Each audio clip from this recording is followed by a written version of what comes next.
Hi everyone, it's Elizabeth here. So I just wanted to do this relationship video in regards to some thoughts about dating after divorce and why you shouldn't necessarily settle in your standards. So I get really conflicted with a lot of people's thoughts about dating today, just because I think so many people are driven through lust and fantasy that they can't distinguish the difference between fantasy and reality. And the reality is, so many people, either men or women, more women, they're kind of looking for like this prince to kind of sweep them off their feet. And although it's very romantic, sometimes it's not necessarily the reality of what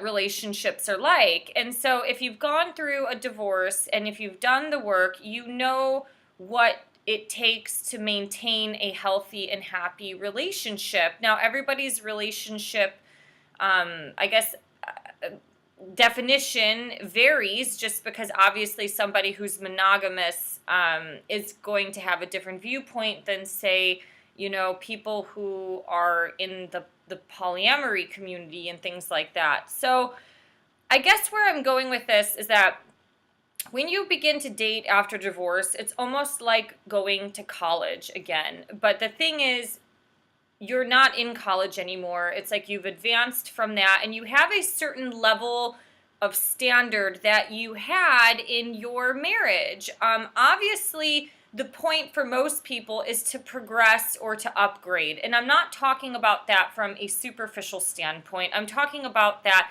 in terms of it being more heart-driven, and the authentic love and genuine connection with a person comes from the soul or from the heart or from a genuine place.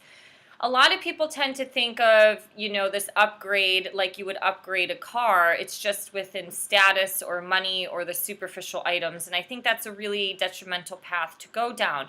But for example, if you had a really healthy marriage, I recently spoke to somebody. He had a great marriage. Him and his ex-wife lived in Europe, but she was like a robot. She could not connect emotionally. And obviously you have one person who's highly emotional and the other person who's emotionally unavailable. Like, it's just not going to work out long term. And so obviously it led to a divorce. So his standard of progression in terms of relationships in this next phase of his life is probably to find somebody who is emotionally available and that he can emotionally connect with, while still maintaining kind of that level of standard that he had in his marriage in terms of like a wife or a woman in his life who was faithful and, could enjoy certain traveling experiences and stuff like that. And so if you've gone through a divorce or a marriage where you've been abused, the next progression in your life is to find a spouse or a partner, or even just a boyfriend or girlfriend if you don't want to get married again, just with somebody who wants to treat you good. That in itself is a massive leap forward in progress.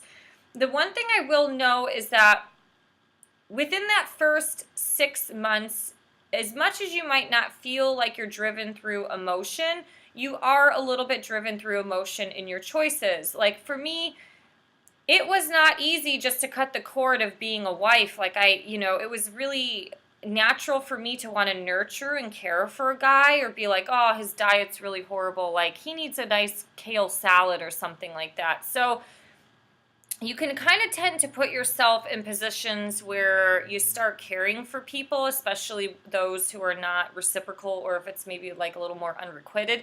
So you do have to really put the brakes on and analyze things from a logical perspective, because what seems like the next step or progression in your life might be that first guy or girl that treats you good, or that guy that does really sweet things that your husband never did before. But that might not be the actual stone in your life. That just might be a stepping stone. So you kind of have to go through this with low expectations and understanding that you are on a path and progression of your own evolution of your soul and your standards and requirements. I guess I would just recommend people not to go backwards, not to settle for their standards. So for example, if you've been divorced and you want to get married again, and you meet somebody who doesn't believe in marriage, it's a one of two options in the results of that relationship. It's either you're going to have to walk away from that. Or the other option is that you give up your standard and then you just, go ahead and cohabitate with this other individual. So that is, completely up to you, because standing around and waiting around for somebody to hopefully change, to maybe, think that you're going to change his mind about marriage is absolute fantasy. You cannot change anybody who doesn't want to be changed, nor with massive life decisions such as that. So you have to take what the person, whether you're a man or a woman, you have to take what that person says. If they're not ready to date anybody, if they don't believe in marriage, if they don't want a commitment in their life, you have to listen to that, because they're telling you the truth. And unfortunately, what happens is that we really start liking people, and then we start to settle in our standards, and we just don't move forward, because it's like, it's comfortable, this is like really good, but it's not really quite everything you're hoping for. I would just say that when I'm talking about standards, it's also what you want. It's not socially engineering somebody that you want a 6'2" man with brown hair and blue eyes whose bloodline is German. Those things settle, or those things you should pass up on those type of standards. But you know what? If you want children and somebody doesn't, and you really like him, like, are you going to be okay living your life without having a child? Like, you have to really sit there and think about what you want. And unfortunately, what a lot of people don't think about is that love is letting go. I mean, if somebody wants a child and the other person doesn't, letting them go is a form of love. It's going to hurt and it's going to suck, but that's what they want. And, if they for some reason decide, like, you know what, I love you so much, I'm going to give up my life to have a child, then that's the decision that person has to make. But after divorce, things are so different today, and everybody has so many different options. Feminism has completely destroyed men and women. Men are scared about getting their portfolio ripped out from underneath them. So many people are just scared of commitment in general. They're scared of getting hurt.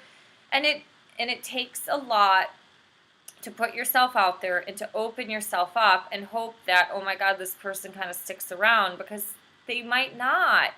So these are fears that are legitimate, but we have to work through and move through those fears. And a lot of that comes through actual communication with somebody in terms of what we're looking for or where we are at in our life. You might really like somebody, and someone that's gotten another person, say you're two divorced people, women bounce back a lot easier than men for the most part, emotionally.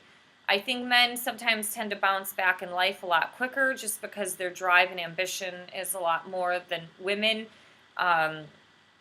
We are, like, for me, I don't have as much energy as guys in terms of, like, working 50-hour, 60-hour work weeks. Like, I can't do that anymore, and I'm only 33. I was able to do that in my 20s, but, like, ooh, that energy level has changed, and plus, it makes me feel like hell. So, yeah, I don't know where I'm going with this, but I would suggest not settling in the standards for what you want unless you're really willing to give up what you want. And that, if that's what you choose, that's what you choose. But the reality is, a lot of people come into our life as a mirror or as a lesson. And so if that alignment piece isn't there, you can love them and bless them and still, maybe make a friendship from it, or just move on to have your little blinders on like a horse moving forward, and not giving up what you want and not rushing things. So that's the one thing I would recommend. So many people get out of divorce and they're craving that intimacy and affection. I had another conversation with a former client of mine. She said after she got divorced from her first husband, she was single for 6 years.